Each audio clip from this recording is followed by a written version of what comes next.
What's up, founders, and welcome back to the In Demand podcast, where we talk all about how to reach your very first 1 million in ARR.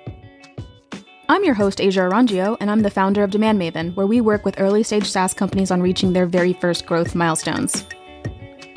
Let's do this. What is up, my people? I am back again. We're on a roll here. All right, so last week, I discussed how to build your marketing team. But today, we're going to discuss how to hire and where to hire your very first marketing leader. This is under the assumption of a couple of things. The first is that you actually do have the budget for the first year's worth of salary for this new marketing person. We are going to assume that they are going to be full-time. And the second thing I want to make sure is abundantly clear is that you are prepared and ready to bring someone on and to manage, lead, guide, coach, etc. Even if you're not necessarily a marketing expert, that's okay. Assuming that you are open to learning how to manage, to lead, to guide, etc. There's of course going to be things that you can think about cultivating within your new marketing leader, We're just gonna dive right in. So those are the two assumptions that we're making when it comes to hiring this person. The very first question that I get all the time is, who is this person and what kind of marketer are they? Here's the thing about software, SaaS, marketplaces, whatever you want to call it. If you are in the software space, which my guess is that if you're listening to this podcast, you probably are. There's really only a few types of marketers that you're going to be evaluating or considering at any given point in time, especially in the early stage days, or let's say pre-traction or traction stages. Usually we find that your very first marketer is a type of generalist or multi-potentialist, as I like to say. And also they might lean more heavy on demand generation versus content marketing. And this is really like the two. I know it seems wild, but when it comes to the type of marketer that you need at this stage, you're really looking at someone who is going to either support very heavy on the inbound side, aka content marketing, thinking about website experience, traffic building. And or you could be looking at someone who maybe is more versed in demand generation. So this is someone who really understands paid acquisition, paid media, different types of campaigns, and then also thinking about packaging content, landing pages, conversion rate optimization, that kind of headspace. The one that you choose is really going to be based off of a few things. Your LTV of your ideal paying customer, and also the buying cycle that customers have. If you are self-serve, low LTV, so maybe customers are only spending about $200 with you total in their entire lifetime, you're probably going to be looking at someone who helps you build traffic, builds inbound, and keeps the cost to acquire a customer extremely low, vis-a-vis content marketing, for example, or product marketing. There's the flip side, however, which is, let's say you've got a much higher LTV, but a complex buying cycle. This is where a demand generation marketer would be able to help with the sales enablement function, but then also thinking about, what types of content can we create that ultimately generates a sales-ready lead, et cetera, et cetera. The thing about it, though, is a lot of great marketers know and understand both and can typically do both, even if they're not necessarily perfect at certain things. Usually they're smart enough and capable and experienced enough to know, here's how we overcome any skills gaps that they have, and also possibly outsource to certain freelancers and contractors to help get the work done. So it's kind of like one of those, double-edged swords where it's like, well, I don't want to say double-edged sword. It's more of like it's nuanced and it's not like a hard line. It might be hard to tell, really. But the way that you find out is just asking them about their previous experiences. If you hear a lot about their experience or expertise in paid acquisition, campaign running, lead generation, demand generation, you've probably got more of a demand generation marketer on your hands. If you hear more about content creation, writing, the blog, focusing on traffic building organically, social media, things like that, you've probably got more of a content marketer on your hands. And then there's also just like the purists out there. Like, this is absolutely a content marketing person. They've only ever focused on content marketing strategy. It was in their previous job titles. Then obviously that's like a dead giveaway. And then same thing for demand gen. They had demand gen in their title. They were focused on it for however many careers ago. And they are mostly focused on how can we think about paid acquisition, etc. Is this the perfect split in the world? No. Like I said, it's going to be nuanced. There are some marketers out there who have experience in both. I find actually most demand gen marketers that I know at least understand content extremely well. However, I find it's not always true in the reverse. Like, there are definitely a lot of content marketing focused folks out there who are much less experienced in demand gen, but that's okay. We find that, at least in my experience of coaching those folks, they tend to do very well in really either place. Ultimately, the goal, though, is when it comes to hiring your first full-time marketer, yes, it's important to know what kind of experience or background that they have. I don't know if there's any specific experience that I would dramatically avoid. So, for example, maybe there's a more brand-focused marketer out there. This is kind of where it's like, I'm just going to say it depends. I would always lean a little bit more heavy towards they either have demand gen expertise or content marketing expertise or both. But really what matters more is actually what I'm about to talk about next, which is just simply finding someone who has worked in the same stage of growth in a similar or the same field of SaaS software, marketplaces, internet-based, etc.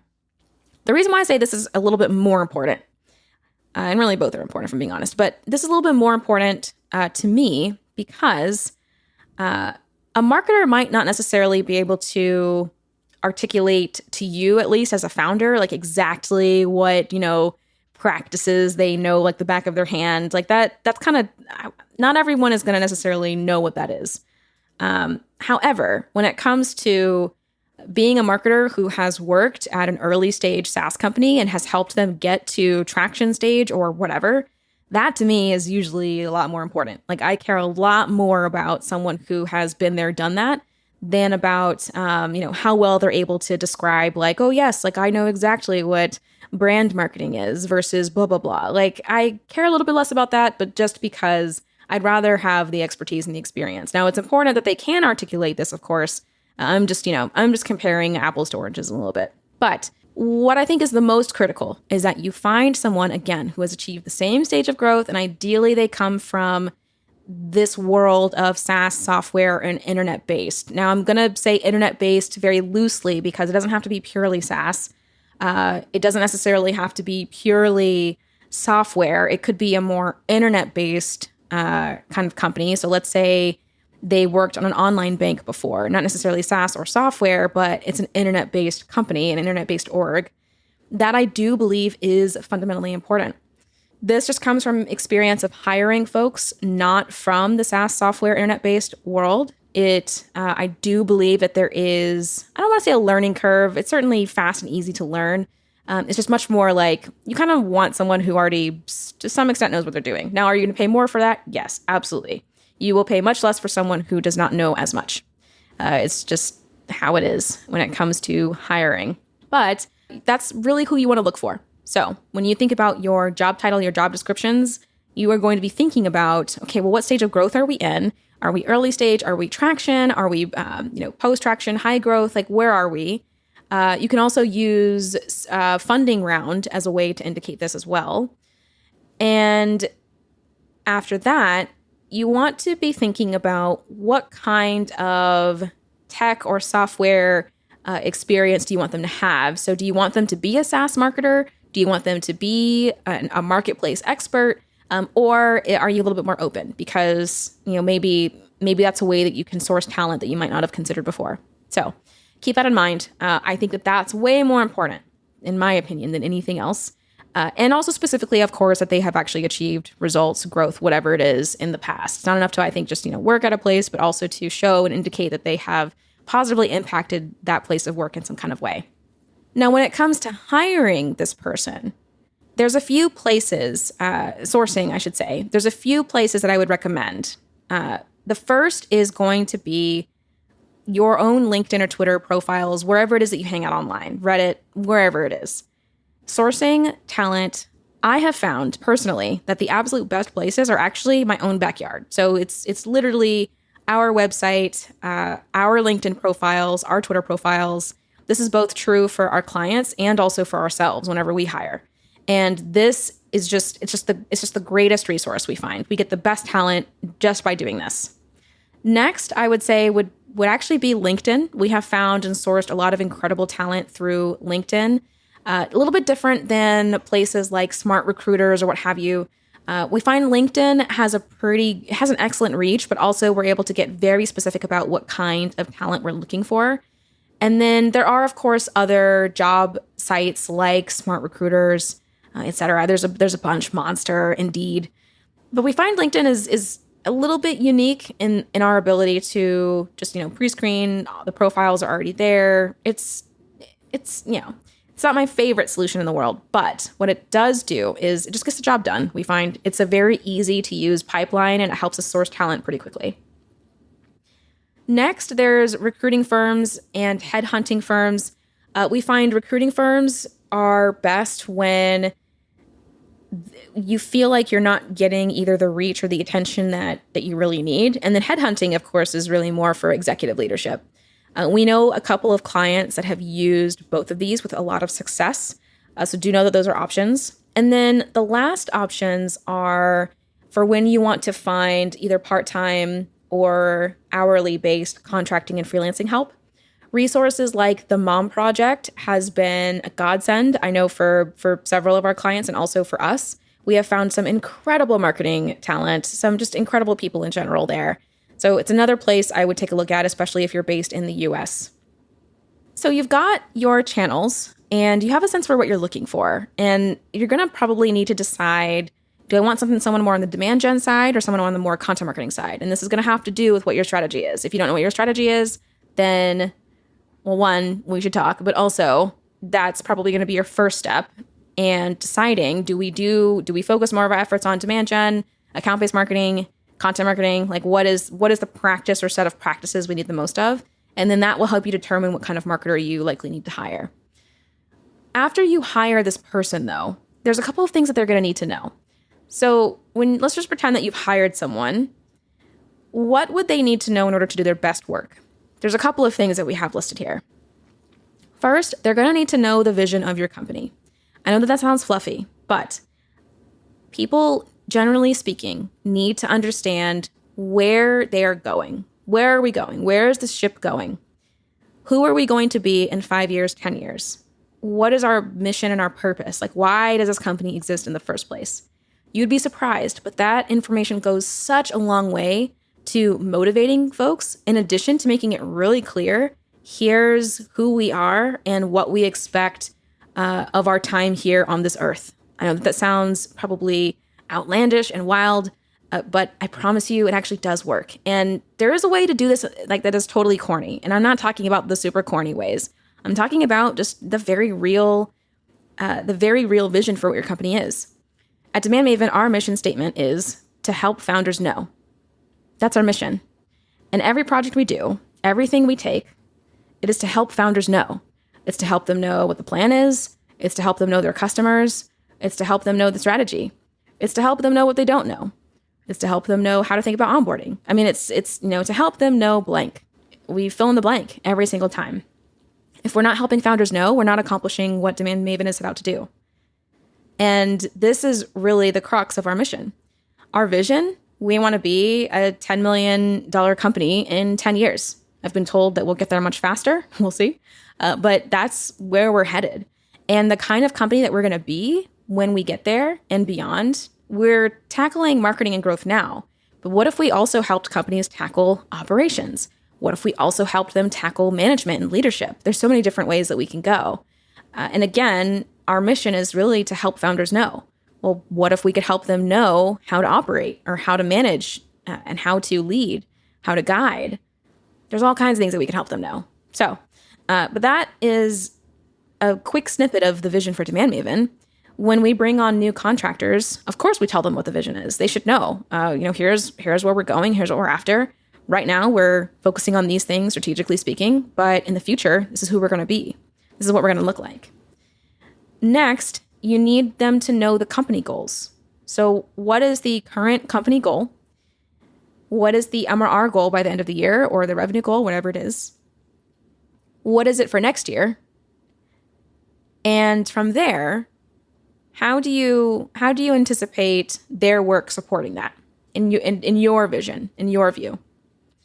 And this is important to communicate also, because a lot of marketers join teams and CEOs, founders never once tell them where they're actually supposed to go. Like, what is the actual revenue goal? What is the actual target?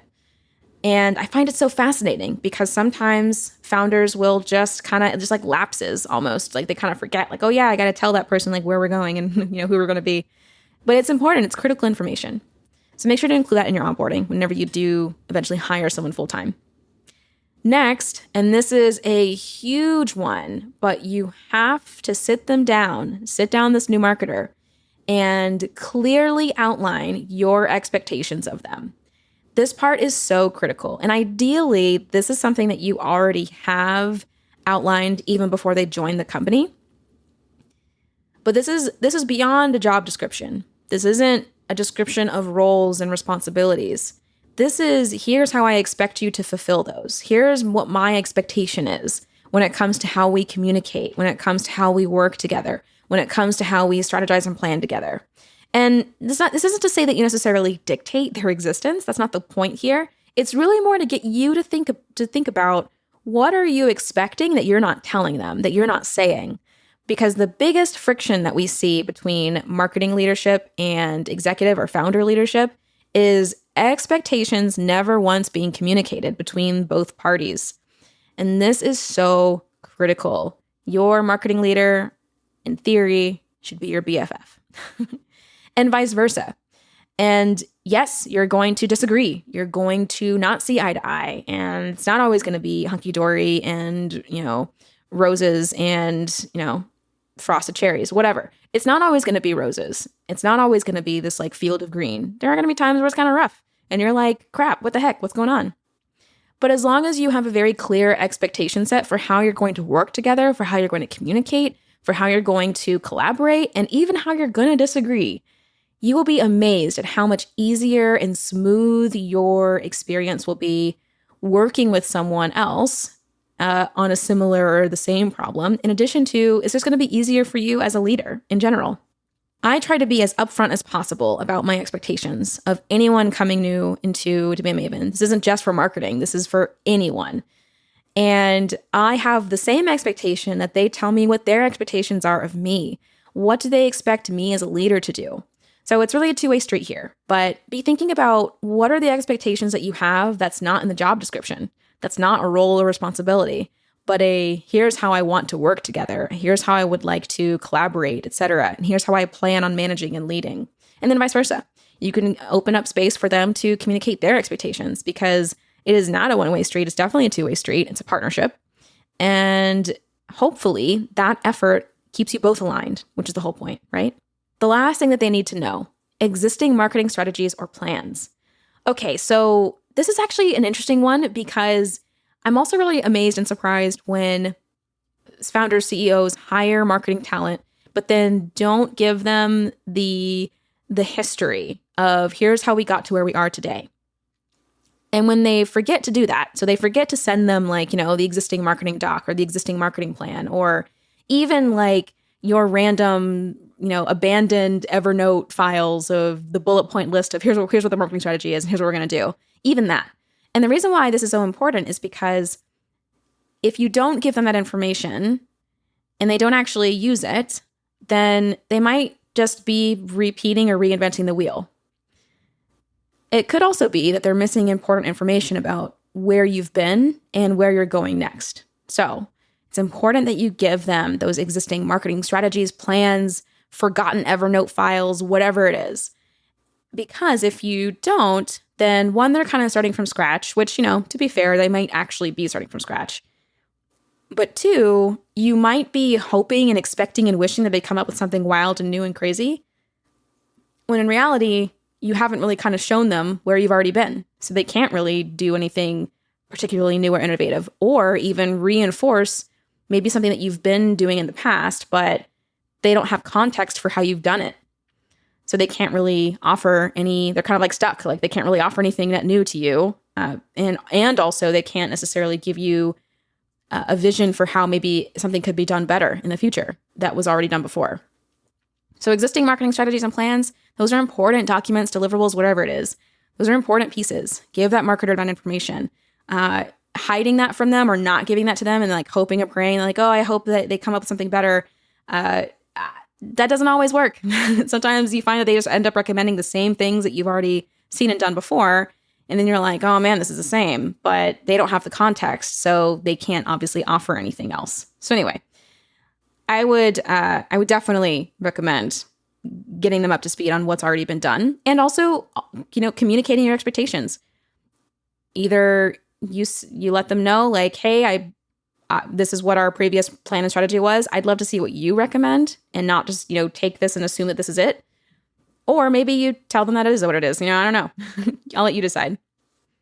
All right. So after that, we've got the very first projects. I have never, I think in my entire in-house marketing career, I don't think I've ever worked for a company where I had a very specific onboarding. I've never worked for a company where I came in and they were like, okay, this is what we expect you to produce or accomplish in the first 60 to 90 days. Typically, I find the 90-day plan was something that I always created. And a 90-day plan is very powerful for someone coming in and giving you a sense of, here's what I expect to accomplish or tackle over the next 90 days. And it's tricky because usually the first 30 days is just information gathering. They are just diving in, learning. Maybe they're tackling some tactical stuff, but chances are they're probably just getting their head wrapped around what's going on. And then usually 60 to 90, it's execution, and then possibly results by 90 days. Although, to be honest, kind of rare. Just really depends on what's going on. But a 90-day plan would be an excellent first project, especially if they are more senior. When you get to executive level, first projects, yes, it could be a 90-day plan, but I've seen some really impressive versions of this. It's not called this. Some of it's some folks will do a full review, a full audit of the entire company. So they'll do we would call them a quarterly business review, but they basically just do a business review and identify really clear opportunities, gaps, and then hopefully by this point in time, provide a plan to overcome it. But that's I would say that's more executive level. I think if we're looking at maybe junior to mid-level marketing, we're probably looking at a 90-day plan. But the other thing I would actually have them do is they need to be talking to customers week one, if possible. They either need to be talking to customers, or if there is existing voice of customer, meaning there's recordings and transcripts and stuff, they need to be reviewing that, but they're probably doing both, to be honest. Whenever we work with companies and they are hiring a full-time marketer, we are imploring them to listen to real customer interviews because there's nothing like it. There's no replacement for it. And also to look at the voice of customer research. It is the fastest, easiest way to get a new marketer on board and understanding not only what the product is and does, but also why do customers care and how can we think about either acquiring more of them, activating more of them, whatever that marketer is going to come in and focus on. But that voice of customer is crucial for a new marketer. If they are coming in and they have not talked to a single customer in 90 days, that is a red flag problem. And it might be one that they just don't know about quite yet. And that's fair. But you are listening to this podcast, which means that you are an enlightened individual. Which means that when you hire your first marketers, you should be encouraging them to talk to customers, to work with a customer success person, to get on the phone with folks, and also to review any existing voice of customer or both, and all of the above. They should be talking to customers. I promise you, it's going to onboard them way faster. And also, you're just going to get a better result. When marketers have the aha moment that a customer is trying to hire a product for a problem and they're experiencing issues or gaps and like they're not reaching that aha moment fast enough, it's magic for the marketer because they can usually strategically identify what's blocking them. So first project, 90-day plan, of course. Second project, talk to customers, make them do it. And you should probably do it too if you have not done it in a while. But that's another podcast for another day, another episode. Y'all not ready for that conversation? No, I'm just kidding. If you've listened to me before, you've heard that. But have them actually do this. Please, please, please. I promise you it will be way faster, way more effective, way more efficient. And also you'll have a lot more common knowledge together about, what the product is and what it does for folks. And then of course you can take them through the product. You can take them through everything else. But just to make sure you don't forget to have them talk to customers. All right, folks, that is all I have for you today. I hope that this was a good, full approach to hiring marketing talent and also how to think about getting them on board and also how to think about sourcing them. Alrighty, thanks again, and until next time. As always, thank you so much for spending this time with me. To learn more about how to reach your growth goals for your SaaS business, head on over to DemandMaven.io. You'll find all kinds of free resources, articles, and content. Don't forget to subscribe if you haven't already, and I'll see you on the next one.